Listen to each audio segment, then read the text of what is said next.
So we're just gonna start off reaching, keep those ribs down. Relax your shoulders, we're just gently reaching across the body.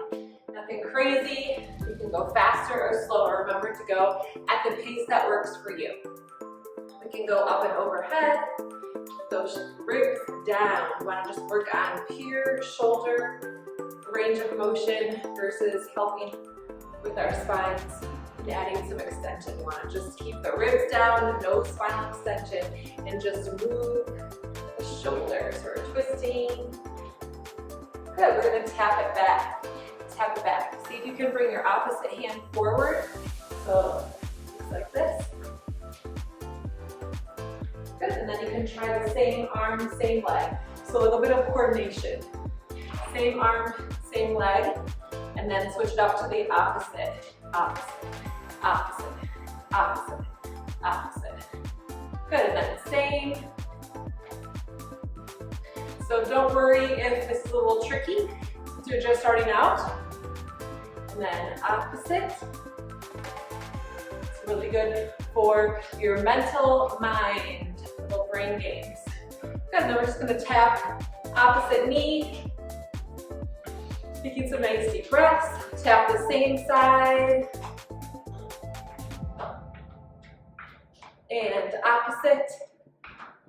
So today we're just gonna do some resistance training, some strength training. We don't need any equipment involved. Same knee. So we're just gonna use our body weights and try some different things out. And opposite. Taking some nice deep breaths in. We're gonna take it wide. We're just gonna kind of drop our hips. We're going side to side, side to side. And then I want you to bring those heels up to your rear. Let's add some bicep curls. Good, arms up over your head. Just kind of getting that heart rate up. These are fun kind of movements to do. Good, take it forward. And take it back. Good, all right, we're gonna bring one foot forward, one foot back. We're gonna let that knee drop down. So we're just doing a little gentle hip flexor stretch. You can bring one arm up overhead. So we're just dropping that rib so you can feel that stretch all on that hip. So I'm up on my toes. I'm just letting that knee drop down. I'm dropping my ribs. I'm not necessarily tucking my tailbone under. I'm just letting it kind of be neutral, but I am dropping my ribs. And as you do that, you're gonna feel more of the stretch. If you're back here like this, you may not feel it. So drop those ribs, pull your chin back. And from here, we're gonna lift that knee up, balance. We're gonna go into a lunge. Lift that knee up and back into a lunge. So here, I want you to not only practice maintaining control of your balance, but when you go back, try to keep that knee right over the ankle. Okay, try not to let it go past the ankle, just so that we can train your glute to have some control. Keep your ribs down if you want to bring the arms up. Up. Let's do 4 more. Breathing. Last one. Good, now we're gonna switch sides. So I'm gonna turn the other way. Actually, I'll keep going this way so you can see knee up and back. Oops. Knee up and back. So spread your toes of the standing leg so that your all toes kind of spread out to offer stability.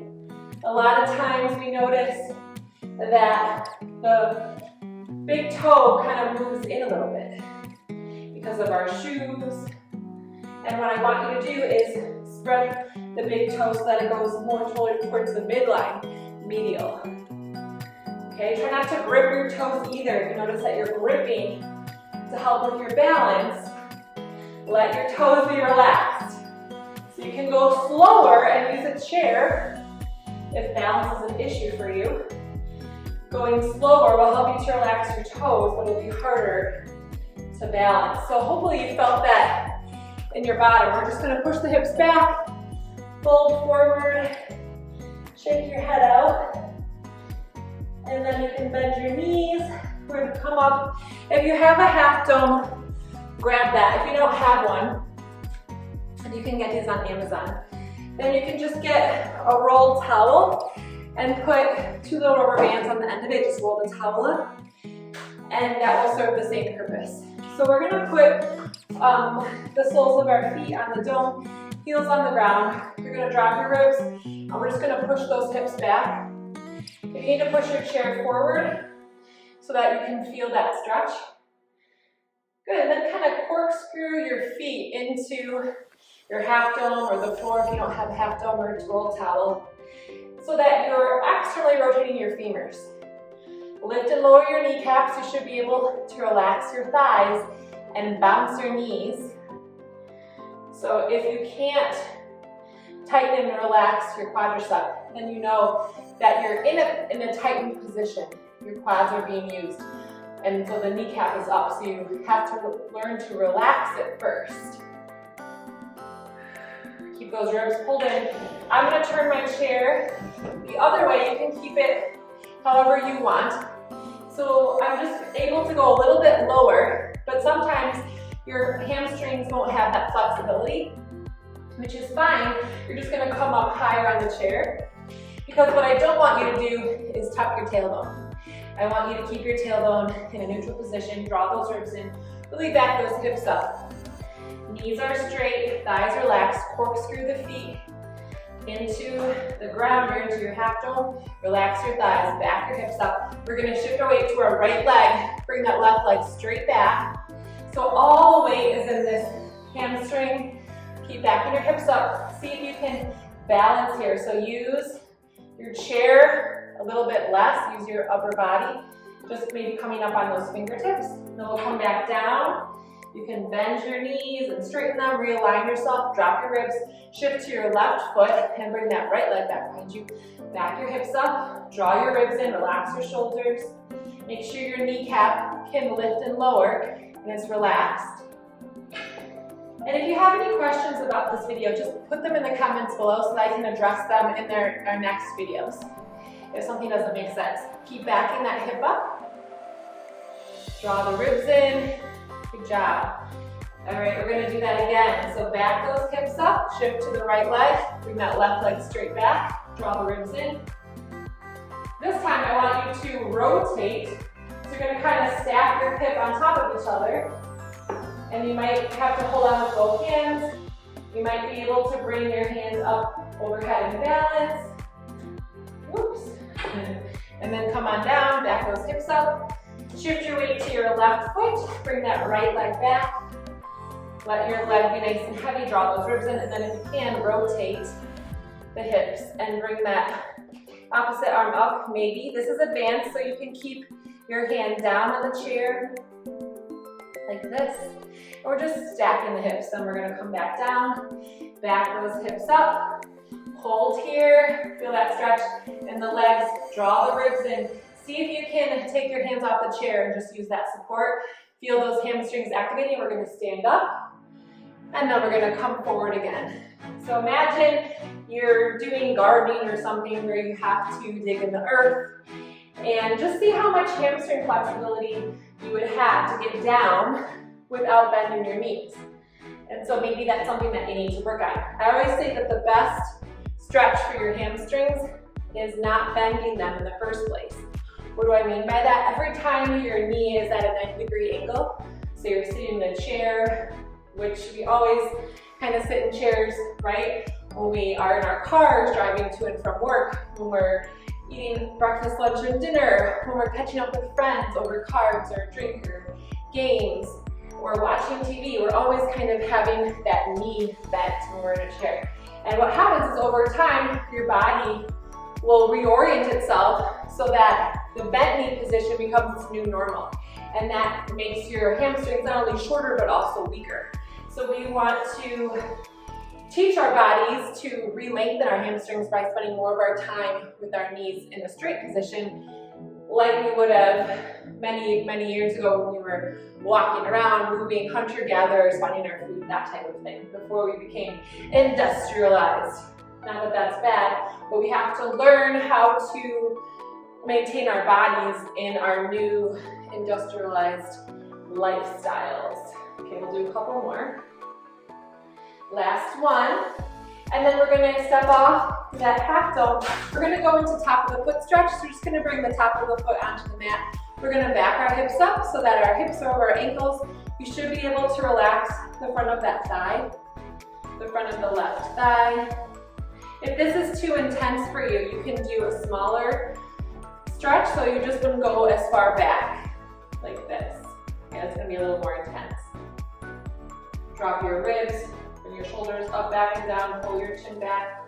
And then try not to let your ankle bone come out to the side. Keep it straight back. Let's go ahead and switch sides. Spread your toes, bring that foot straight back. Back your hips up, drop your ribs, pull that chin back. Breathing, roll your shoulders. So I'm also thinking about doing a live exercise video maybe once a week. So if that's something that you're interested in, please comment down below or email me or something. And we can decide on a time and a day that would work best for all of you. So keep dropping the ribs, pull your chin back, maybe roll your shoulders up, forward, and down. Good. And then you can take a block, a stack of books, or half dome, or really nothing at all. You don't even have to balance on anything. But we're going to step up on something, or you can just be on the ground. But we're going to do this hip lift. So we're going to drop our ribs, we're going to push through the standing leg. We're going to try to relax our thighs. And you can lift and lower that leg. Or you can just hold your feet parallel in the static position. Try to relax your thigh, drop your knee, drop your ribs, relax your thighs so your knee bone, your kneecap, your patella should be able to move. In order to do that, back your hips up, keep your knees straight. That will make it easier for you. And from here, if you can hip hinge forwards, you might need to use a chair. You're gonna just allow the leg to come back, but you're powering the movement from that standing leg. So you're not really lifting your back leg up. We're just hip hinging using the hamstring. Okay? Keep those ribs down. Again, use a chair if you need to. We're hip hinging forward and back. So a lot of hamstring work. We want to elongate and strengthen the hamstrings. They've been shortened and weakened from just our lifestyle. We want to relax our quads. And then from here, you can try a one-legged squat. So you're just going to sit back with your butt. Sit back with your butt. We're trying not to let the knee come forward. We could do that, but that's a whole lot easier than isolating the knee over the ankle and then pushing your hip back, right? So again, you don't need to be on a half dome or anything unbalanced. You can be right on the floor. We're building a lot of strength in that butt. And then if you want just to play, you can bring that leg out to the side. You can circle, go the other direction, bring that knee up and down, bring it straight back. So now we're lifting and lowering. We're just doing kind of glute raises. You can bend and extend to the hamstring. All right, great job. So let's shift them over to the other side. Now you don't have to go, if you have a half dome, you can go on the rounded edge as well. So we'll try that on this side. We're going to spread our toes, drop the ribs, and again, we're lifting and lowering the right leg by engaging this glute med muscle, so it's contracting and relaxing. So I'm not hiking my hip up. I'm using the control of my hip here to affect my pelvis, to control and manipulate my pelvis. So you can hold it static. Remember to back those hips up, relax the front of that thigh, drop the ribs, pull the chin back. And then if you want to, we can hip hinge forward. So we're just coming forward and then back up. Woo. So the domed part is actually more difficult to balance on than the flat side, believe it or not. Drop your ribs. So we're gonna hip hinge forward. So that's kind of why I'm struggling here a little bit. Remember when you're trying to balance to not grip your toes. You don't want to get those hammer toes, which can come from wearing sandals that don't have a lot of support and you have to grip to hold the sandal onto your foot, or just from not feeling very balanced and using your toes to find more balance. So try to keep that knee straight, push through that heel, back those hips up, keep the ribs down. We're hip hinging forward and back. As you can see, This dome side is a lot more challenging. Do a couple more. So feeling this in the glute as well as the hamstring. And then right after this one, we're gonna go right into a single leg squat. So we're sitting back.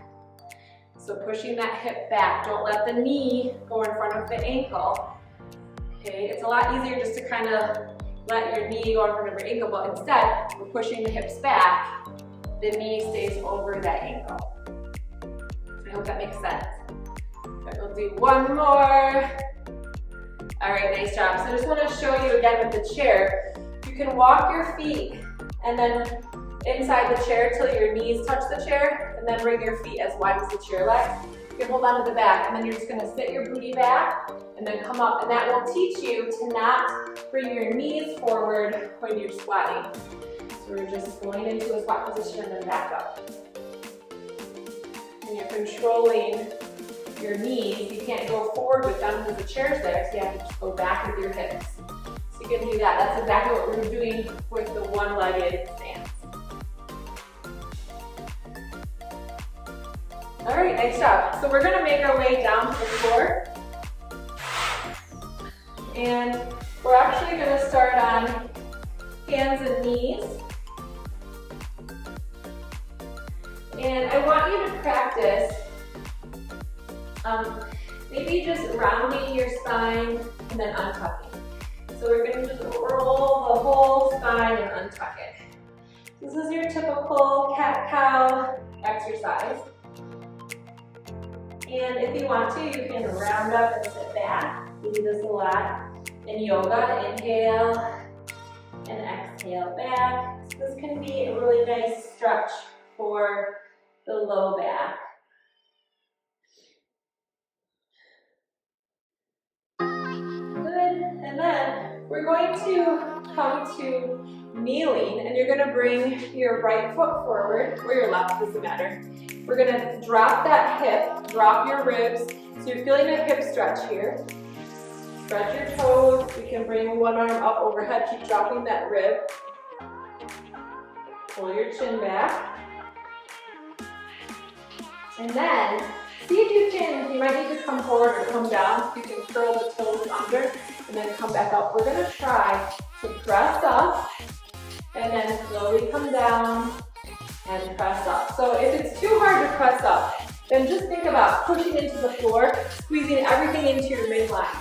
And if you don't come off the floor, that doesn't matter. We're doing isometric holds, and that's great too.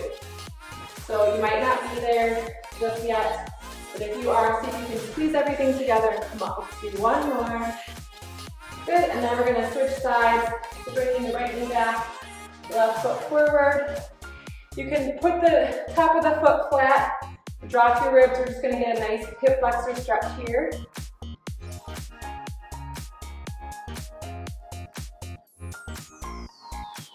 So breathing into that, leaning forward a little bit if you need more of a stretch. Try to keep that back foot straight. You can hold this for like a minute. It's a really great exercise to do. And then we're gonna curl, you can lean forward, curl the toes under, and we're gonna lift up and slowly come down. So lift up and slowly come down. So again, trying to keep that knee over my ankle. We're doing little or pretty deep lunges here. So if this bothers your knees at all, back off. And you can cushion your knee a lot more as well. Let's do one more. Good. And then we're going to come back down. And we're going to go into all fours again.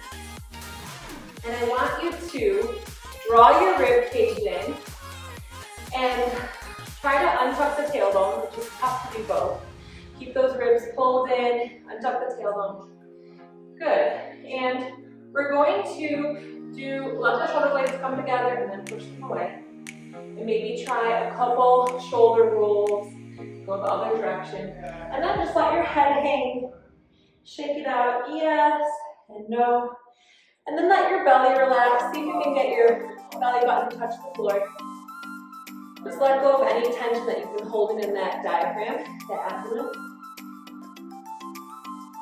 Good. So then I want you to press into your hands so that your shoulder blades come far apart. Draw your ribs in, okay? And we're going to, without collapsing or shifting or changing your weight at all, just go ahead and extend that right leg back behind you. If you have a chair in your way, you can kind of move the chair out of the way. But you're going to extend the leg back behind you without shifting. So draw the ribs in, keep the shoulder blades wide, push into your hands. And then see if you can slowly bring that arm up. Now if you start to collapse when the left arm comes up, then don't do the arm, okay? Because we want to maintain our form. So keep those shoulder blades wide, point your toe down, draw the ribs in, nice and strong here. And then we'll come in, and then we'll do the other side. So that's a lot of work. Draw the ribs in, press the shoulder blades away, rotate the elbows forward. We're going to extend the left leg back. Draw those ribs in, and then maybe the right arm. So your form shouldn't change at all when you add the limbs. Keep those ribs pulled in, toe points down, pull your chin back, nice and strong, breathing, lengthening, and then we'll come down. So we're gonna go into a push-up. We're gonna bring the hands forward. So we're coming onto our knees, rotate those elbow pits forward, push into your hands, ribs down, shoulders wide. We're going to lower all the way down and come up all the way. So pull those ribs in, rotate the elbow pits forward, shoulder blades wide. Elbows come back, and then all the way up. See if we can do a couple more. Rotate those elbow pits forward, draw those ribs in. Come down, and all the way up. Do one more. Spread those fingers, draw the ribs in, rotate the elbow pits forward, come all the way down and all the way up. So at the end, I noticed for me that I could feel my shoulder blades kind of coming in a little bit. So that tells me, ooh, I gotta work on my strength in that exercise because I'm a little weak there. I wasn't able to maintain a whole unit for my 4th repetition. So if that's less or more for you, it doesn't matter. Just kind of pay attention to what your body is doing. Okay, we're gonna wrap things up here pretty soon. Let's have you do maybe one more where we come onto our tummies. And we're going to, again, come up onto our knees. Our hands are by our side. I want you to draw your ribs in here and spread your shoulder blades wide. Draw your ribs in. So kind of brings you off the mat. And then you're going to inhale, and as you exhale, we're just going to press up. Inhale, come down. Exhale, press up. Inhale, come down. Exhale, press up. So again, we're moving as one unit, down and up. So draw the ribs in. Inhale, exhale, press. And you can hold this plank position, shoulders on away from the ears, ribs pulled in, and then coming down. So it's different from sort of in yoga when you're doing like a rounded back position or you're changing the position of your spine. In this exercise, we're moving up and down as one unit. So go ahead and just come onto your back, draw your knees in, rock from side to side. Keep one knee in and extend the other. Bring that knee across your body, just doing a nice twist. Keep your ribs down. Practice keeping your ribs down this week. And then we'll do the other side. Keep those ribs down. Those ribs down. Feel that stretch in your chest. Relax your shoulders. Feel that stretch. And then come back up. Gotta go check on babies, what's going on up there. All right, guys, thanks so much for joining me today. We'll see you next time. Again, let me know in the comments what you liked, what you want to see more of, what didn't make sense, and we'll talk to you next time.